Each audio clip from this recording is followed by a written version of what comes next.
I think there is a feeling for folks that, Jackson's a great place to live. There's fun things to do here. We live in a beautiful area and people don't have problems here. That's not true. There's a lot of money in Teton County, a lot of beauty, and there's also a lot of poverty. There's a lot of families really struggling to make ends meet.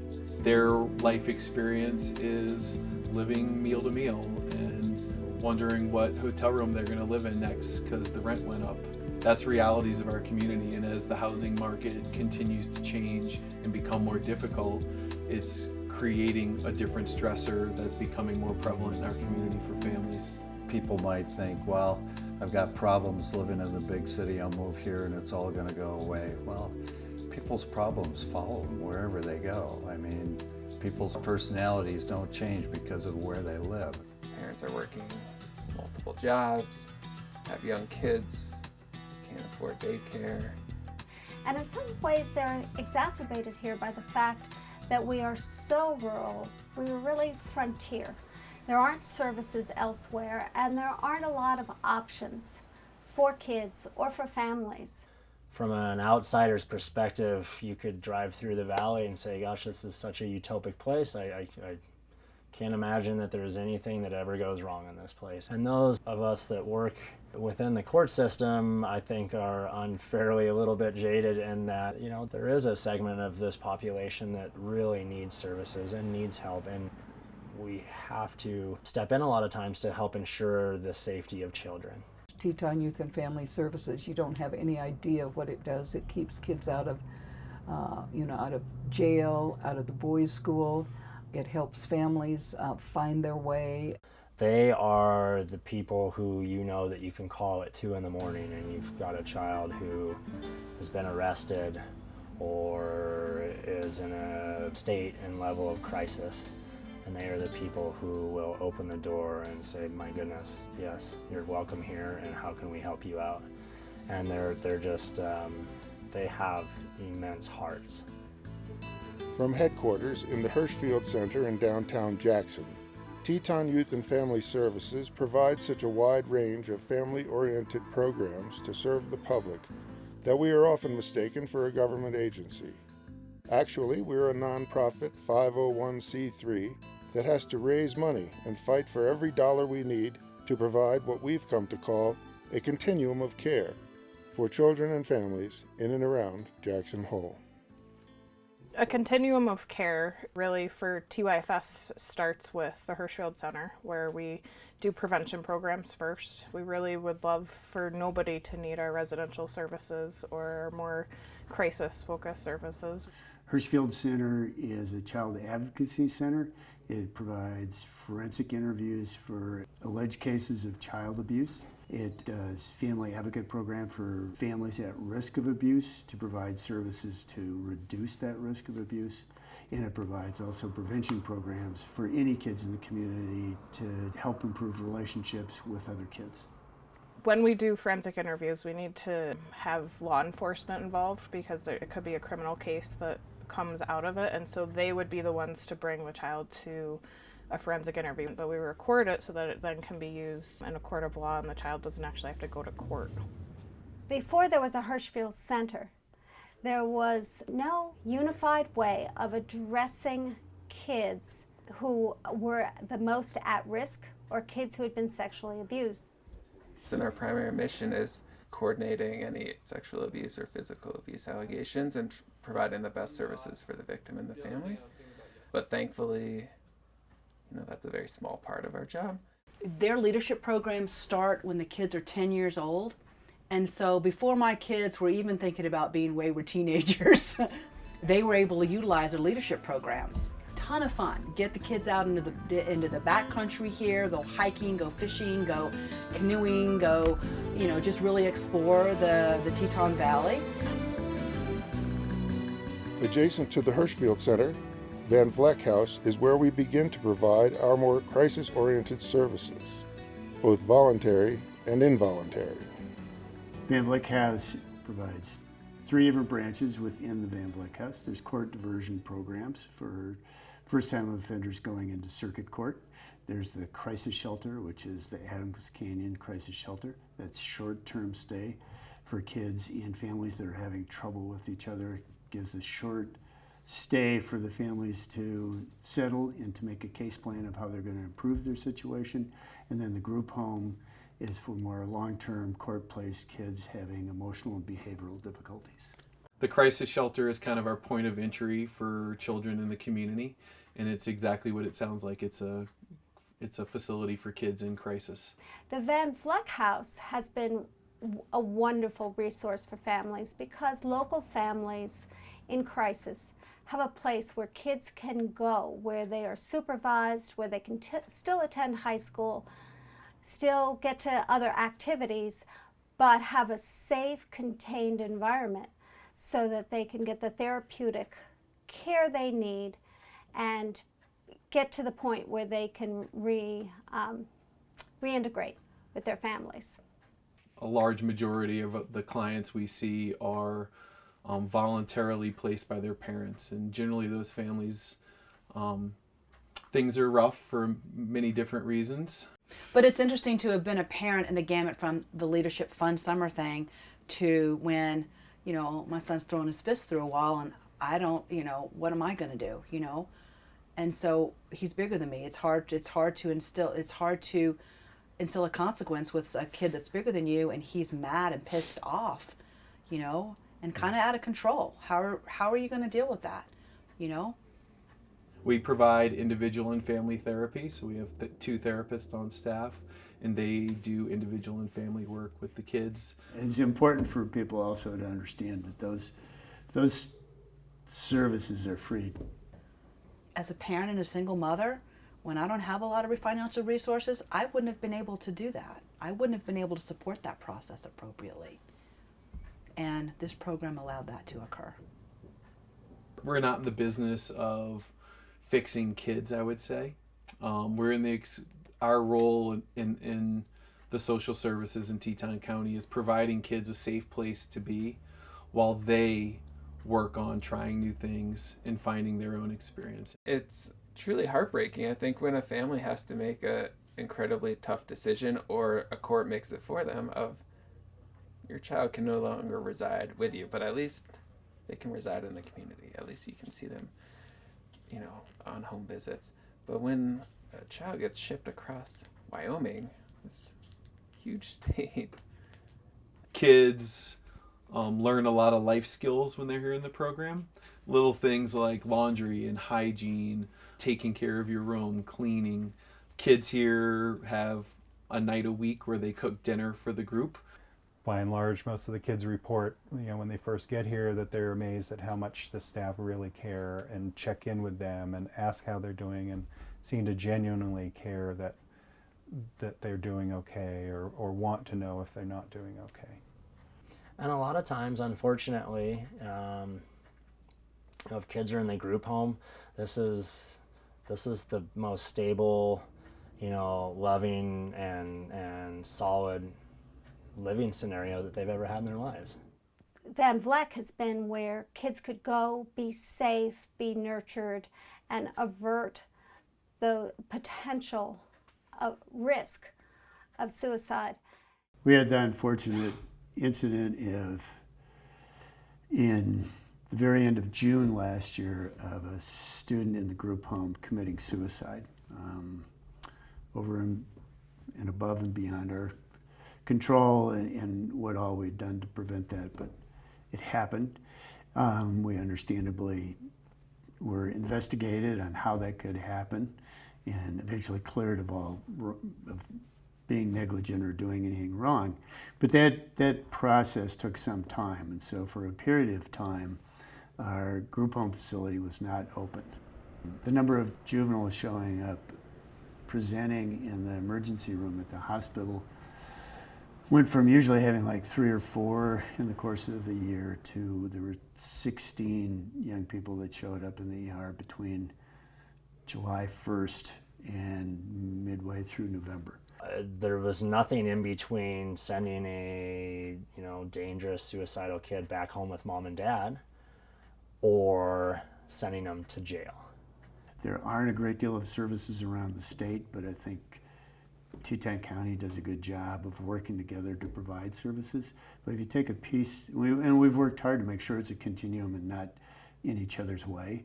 And when you take a piece out, there's a hole, and things don't function. And that's what happened for us and for the community. You know, the nearest hospital is 5 hours away for kids to deal with mental health issues. Having some place where they can go, where parents know that they're going to be safe.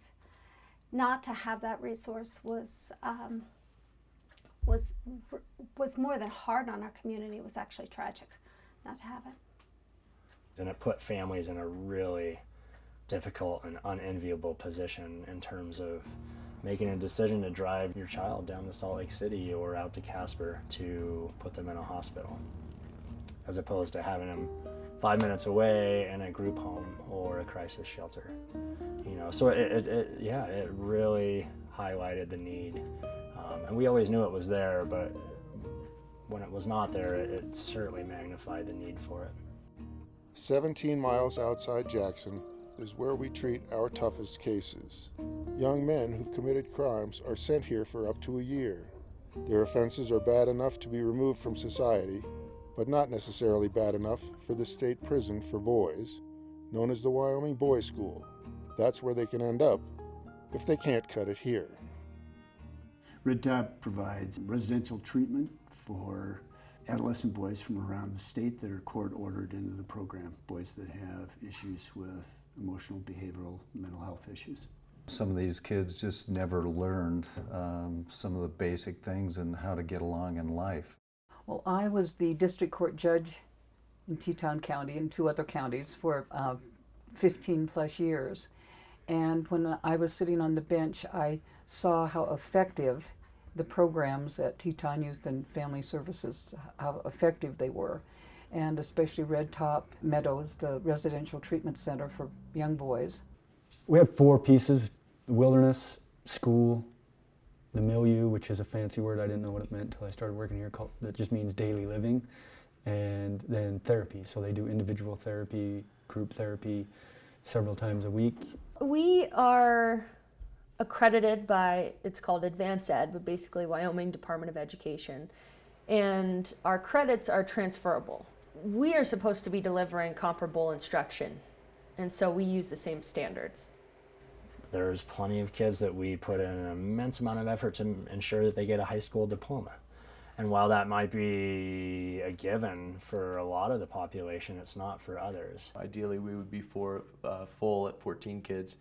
And the attention of one teacher with an aide to 7 kids per classroom is way better than what they might get in public schools of 1 to 30 or whatnot.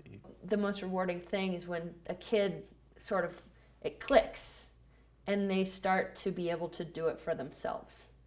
And you're like, The wilderness part is so much a part of Red Top's culture.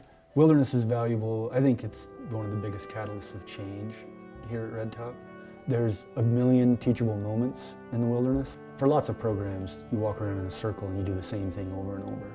A kid that comes and participates in all the wilderness programs at Red Top ends up winter camping and telemark skiing right here in the Snake River Mountains, ends up going to southern Utah and backpacking through like the Escalante desert landscape, ends up walking 100 miles through the Wyoming or the Salt River Range or the west slope of the Tetons, and then ends up doing a week-long service project, adopt a trail with the Forest Service here in our local mountains.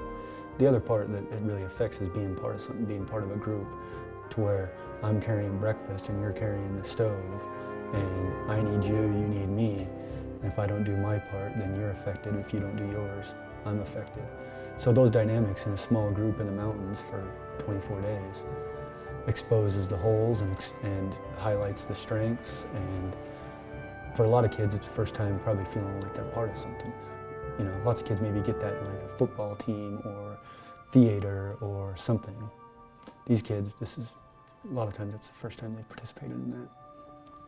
You know, I think one of the biggest things that the kids that we get face is allowing the trust to open up and trusting in us that we're in their better interest.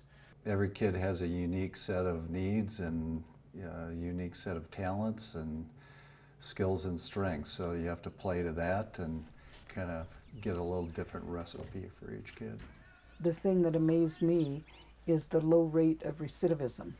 I would see a young man who was in deep trouble, and after being in Vleck House for 4 or 5 or 6 months, if necessary, or Red Top for a year, I would never see the kid again.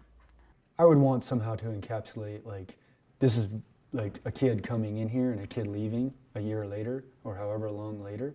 I'd want to encapsulate what I see in that year. I come and work with them 5 days a week. I see the growth, I see the change, and I genuinely see kids that I know that their trajectory in their life has been changed, like, for sure. Like, they were going one way and now they're going a different way. I've had so many kids call me up later and go, that's what you guys were talking about. Now I understand that, you know, they've made something of their lives because of that. Realistically, it's like a year or two after they graduate the program that we start seeing kids come back and say, I'm doing well, thank you so much. And I have young men, they're now mid-20s, some of them are even older, who still are in touch with me and thanking me for sending them to Red Top. A 14-year-old kid who hasn't had much opportunity and has had a lot of things go the hard way is going to have a different life because of the work that people did here and because of the work that happens here. The challenge with the finances is very few of any of the programs we have, whether it be at Red Top or the group home or the crisis shelter, the Hershfield Center, any of them, there are very few pieces that are funded completely. The Hershfield Center work in doing forensic interviews and the family advocate work, there's no consistent funding for. Donors have been supportive of Teton Youth and Family Services when we talk to them about it, because often when people come to Jackson, their first thought is, I want to protect my view, I love the wildlife. All the things that drew them here in the first place are the things that they feel passionate about initially. And then as they become part of the community, they turn to the Community Foundation to talk about, well, what else is going on? What should we actually know about this community? And they are often alarmed. They're often taken aback to find out that we have the same problems in Jackson that occur in large cities. Smaller numbers, but every bit as intense. What is that piece that connects everything together for Teton Youth and Family Services? And I think I want people to know and understand that it's about relationships. And what I mean by that is that relationships in people's lives is a primary factor of the quality of a person's life. That our culture spends all sorts of time educating people so they have income and they have money and they can have stuff, but we don't do a great job of helping people learn about relationships and having those, and that's far more important in terms of the quality of somebody's life. And everything that we do in the agency is geared towards helping children and families gain those skills and gain that trust and build those relationships so they can have successful and constructive lives and a quality of life that's rich and meaningful for them. The people here care. They will move mountains to provide a family the resources that they need. And it's not, that's priceless. That is a gift. That's a gift. When you're in need and when you are so concerned about your child and you don't know black from white, they provide help and answers and support, and they care and they're real, and that's so heartening. That gives you peace of mind, that gives you hope for a future for your kids and for yourself. Hope, I mean, that's an amazing gift, and this group provides that in spades.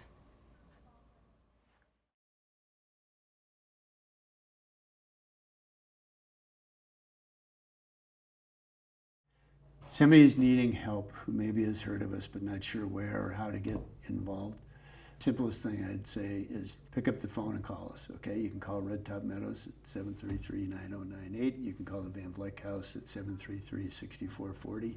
And whoever you get on the phone will help you find the right person to talk to and help direct you where you can get the help. The vast majority of the programs that we offer are free to the public, and if there is some charge available, we're certainly always flexible. We will never deny service to somebody over a cost or a payment. And so call us and we'll find you the help you need.